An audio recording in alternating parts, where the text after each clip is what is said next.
Howdy, folks. It is I, the Solo Gamer, back again.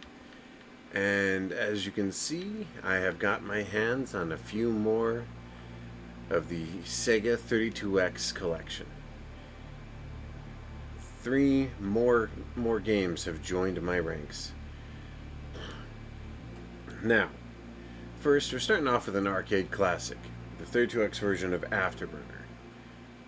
Assuming it works, which so far all of them have been successful. So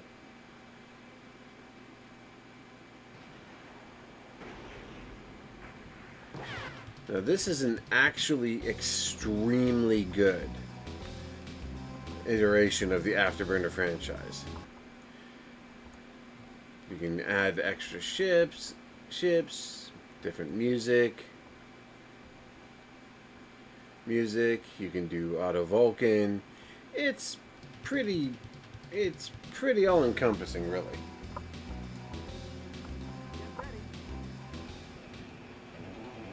It's also it's a really close visual recreation of the arcade game. Granted, they had to really kind of really, pixel it down a little bit, but it still looks incredibly good.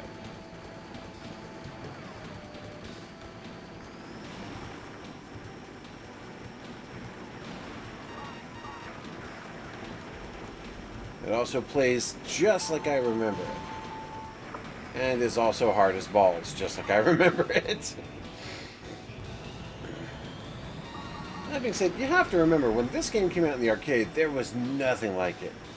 A lot of them had the full cockpit layout with the complete joystick and everything, had the throttle controls. They even released an updated version of this for the 360 called Climax. And honestly, that is actually a very good game if you ever get the chance to play it. But in general rules, it is one of the hardest arcade games of its day, because like a lot of arcade games at the time, it was built to just suck your quarters down.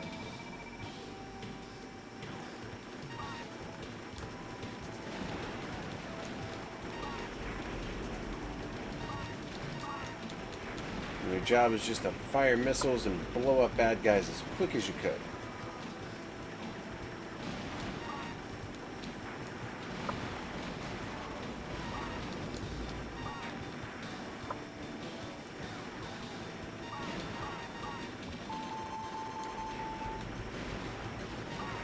It also has accurate recreations of all of the soundtracks, which is exceedingly cool. The upgraded Climax version had remixes of these, which were also exceptionally well done. But as a game in general, it was one of the arcade's big hits, and one of Sega's big explosive entries into the arcade scene that I recall. Now, that being said, a lot of people remember this from, if they weren't big arcade fans, they'll remember it from being one of the games that John Connor was playing in Terminator 2 before he gets spotted by the T-1000. Now, it is notable that the audio on this was a little bit kind of sketchy. Oh, I love the Maverick. I love the Top Gun reference, because obviously this was heavily inspired by Top Gun. So they include a wannabe Maverick racing down the runway on his motorbike. But what made this game great at the time was it's just incredibly good gameplay and incredibly intense action. But it was undeniably an exceptionally difficult game. Still, it was a lot of fun, and I remember playing hours of this game, both on this version, and there was like a version of it, I think, on the Genesis proper. But this was as they call it, the complete edition with everything included. I'm out of missiles now. I'm in trouble.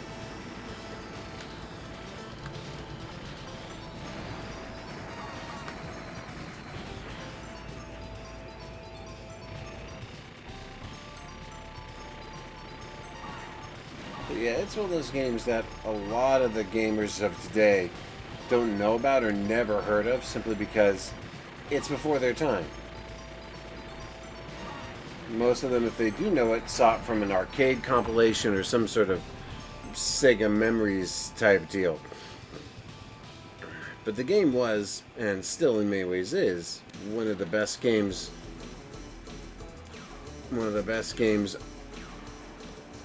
on the system, and arguably one of the most fun games you could play at the time. But it wasn't without its notable flaws. What's funny is, like, if you see it, it's a straight up arcade port. They don't even change the control indicators because of the fact that the control indicators are still the ones that the arcade would have used for its actual joystick. Which is kind of weird because you're playing it with a Sega controller. In my case, the Universal Polymega controller. But anyway. So yeah, it's definitely the definitive way to play the original version on home console if you can get your hands on it. Next up is Cosmic Carnage, and this is a game I knew about but I never played before. I remember hearing about this game all over the place. That was like one of the weirdest and most interesting fighting games of its era, but I never played it. At least, not that I recall. Standard difficulty, time. Let's take a look, shall we? Now, I do remember someone saying that it's like all the characters are super weird, and there's like only like one notable female character.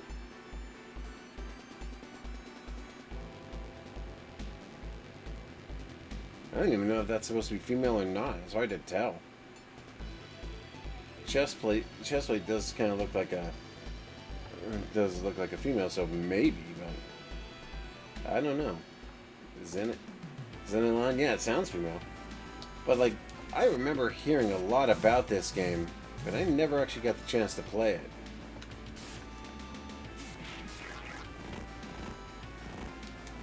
I can see what they mean by the visual effects now. It's not using like traditional sprite work or 3D animation. The characters are all made up of 3D parts. And the parts can be destroyed. That's interesting. Kind of reminds me of Blandia from the other video I did.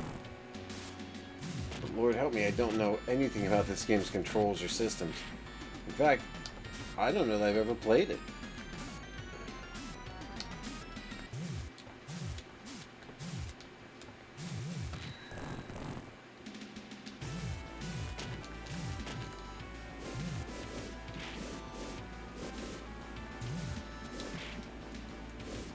Yeah, I definitely can feel like why this game has such a weird reputation. It has a reputation as one of the most unusual and strange games ever made, and I feel that. Now, grant you, I have no idea. I have no idea about any of the game's moves or abilities. Like, I don't know anything about how this game plays. And a lot of that is because I never actually played it before.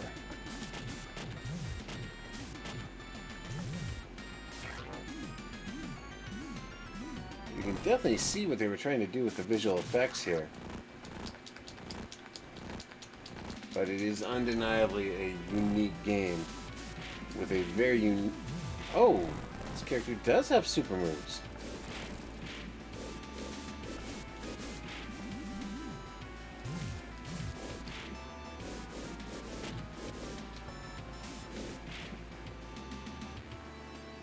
And apparently the game also has fatalities. I remember people mentioning it had stuff like the Bloodstorm fatalities like this. God, I don't remember ever having the chance to play this before.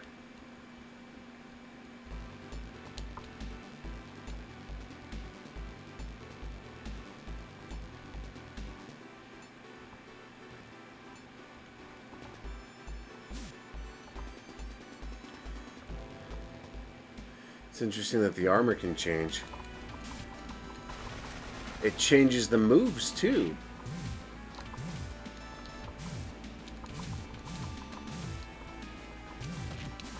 So depending upon what moves you have,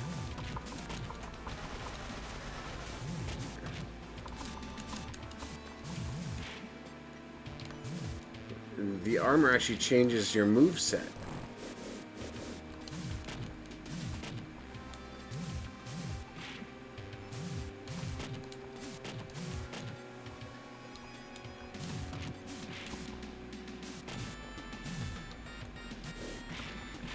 That being said, for me to have any real chance with this, I'd have to get in and actually study the game's control scheme to really have any idea what I'm doing.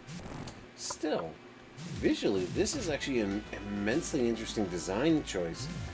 Although I think you can see that it came at a cost because the backgrounds are just static.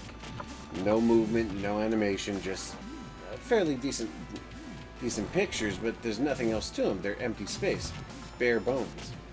Nothing fancy, nothing special. I can definitely see why this game had a reputation the way it did.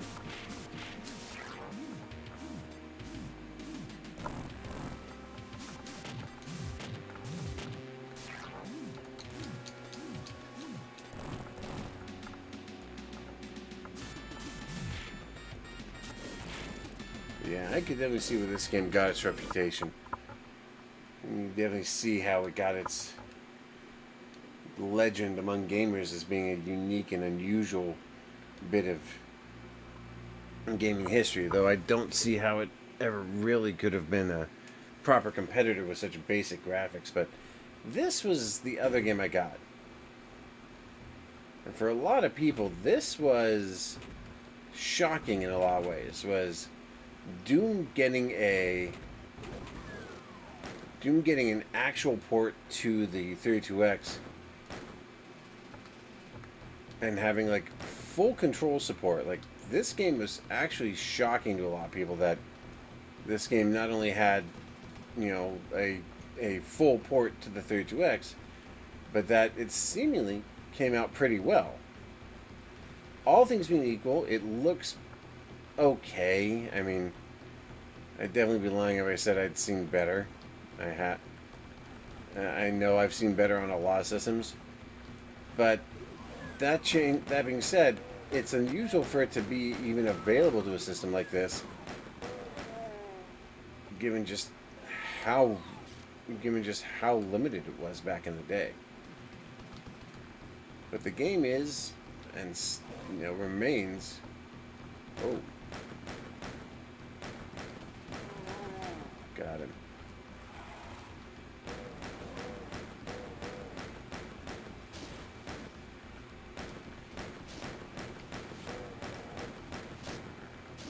The game definitely has its flaws, and I'd be remiss if I didn't point out the fact that at a practical level,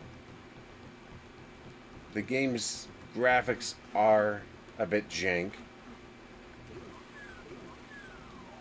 And that's just, I'm being honest here. They're not horrible, but they're definitely not what I would consider good.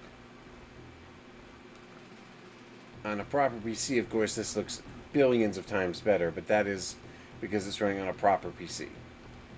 Still, it's shocking that they were able to successfully get this game running on a 32X. Stutters and stagger and everything else notwithstanding, like, I'm honestly kind of impressed.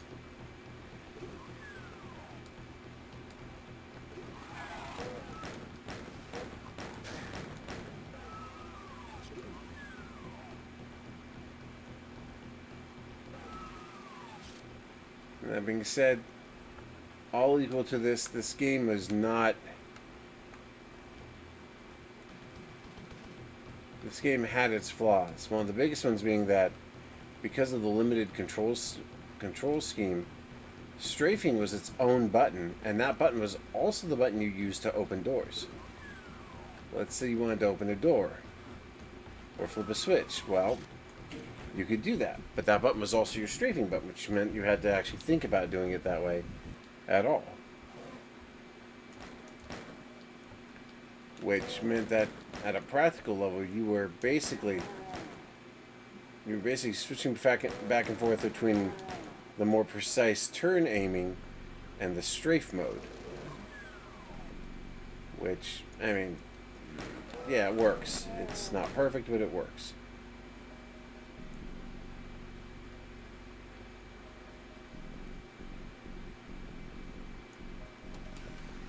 And that sound is legendary. Ah, yeah, there it is. The Doom shotgun. Probably the most famous shotgun in game history. And to a major extent, one of gaming's earliest examples of the big boomstick. That being said, don't know that I'd say the game is without flaws, of course. But still, can you imagine being a kid, all you had was the Sega Roundup, and you had the 32X, and all of a sudden Doom came out? I bet every kid who had a 32X was trying to get their hands on a copy. I know I would have been. But when this was out, I had an actual PC. Granted, it wasn't anything to write home about, but it could run Doom. Well, although, to be fair, by this point you could run Doom on a bloody toaster. Not exactly a mammoth achievement to run Doom anymore.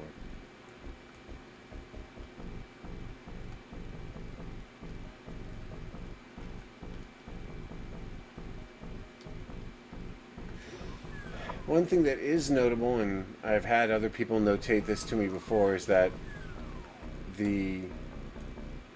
for lack of a better word, the audio in this game is notably reduced. Now, that being said, the sound effects are fine. The music is where this game comes up massively short. And it's because it's this really awful, low-quality MIDI rendition of the Doom music. And I don't say that lightly. Like, it is genuinely terribly a terrible version of it. Like, the kind of thing where you'd be like, yeah, no, this is bad. Come on. Show me your face, I'll cure all your ills.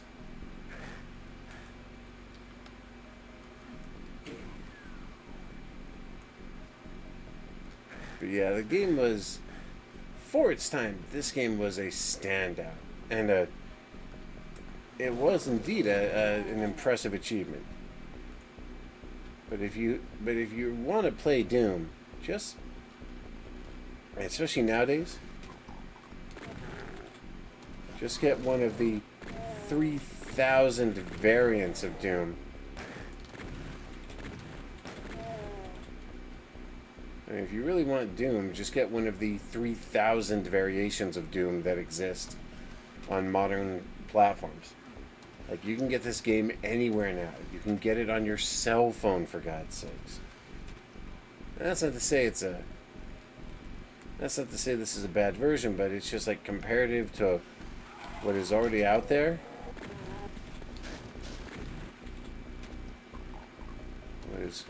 What is comparable to what is already out there? Nah, like this is just, it is Doom. It's bare bones, bare basic Doom. You know, the minimal amount you need to make it work as a Doom copy. But beyond that, it's nothing really.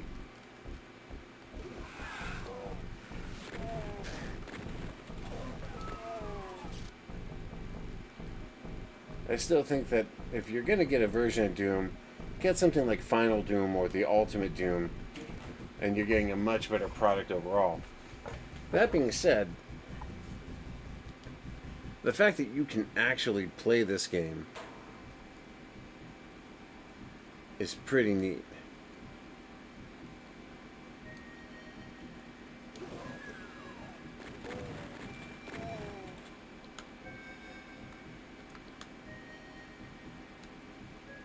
One thing that is kind of weird is that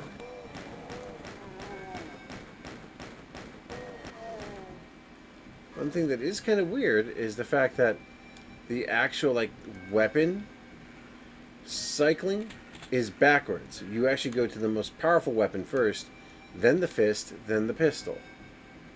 and then I guess you would, as you get more weapons, you would move up the line until you got to, until you cycled all the way back around. Still, all things being equal, the question really boils down to: is this game worth playing if you have a 32X? And of course, it's Doom. Like, silly question. The question really becomes: is it worth playing now in the modern era, when so many better variants exist?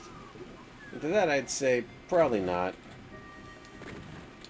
There's so many better variants and so many better versions of Doom out there. You're better off sticking to Doom 2016 or Doom Eternal or Ultimate Doom, Doom 64, any of the dozens of variations that exist in this platform, as opposed to this admittedly impressive but highly truncated variant.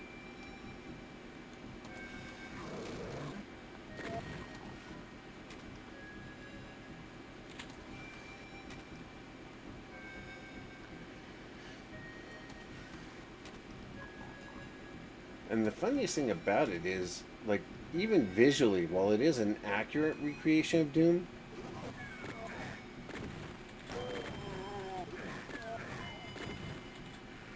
like, saying it's an accurate recreation of Doom is only so accurate as to say it's not so bad you can't play it. Like, it's still a mishmash Doom compilation. It is still the bare minimum necessary to make Doom work. But you're better off playing it with a modern controller on a modern platform any day of the week. I mean, heck, even my old Windows 95 PC looked better than this mess. Anything outside of point blank range looks like just a blocky mess of pixels. It's like you're running it on an Amiga, for crying out loud. Also doesn't help that the accuracy on the weapons is trash.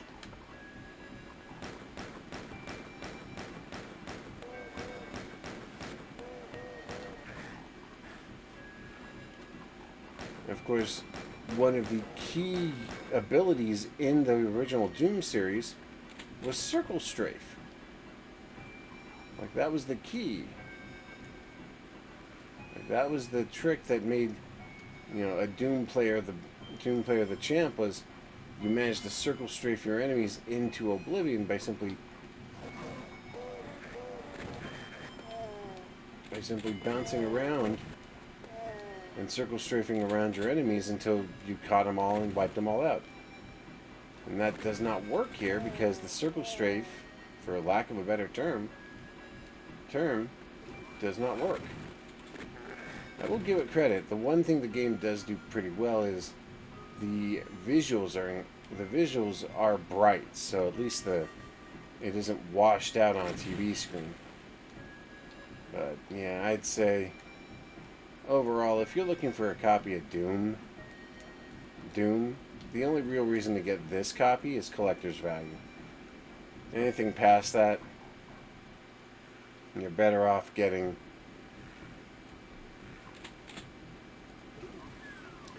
something in the newer year or the newer genre, something in like the new modern Doom.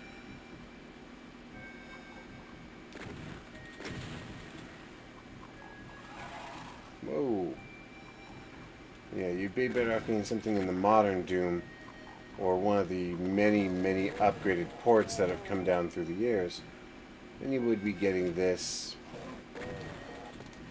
glorified port that, honestly,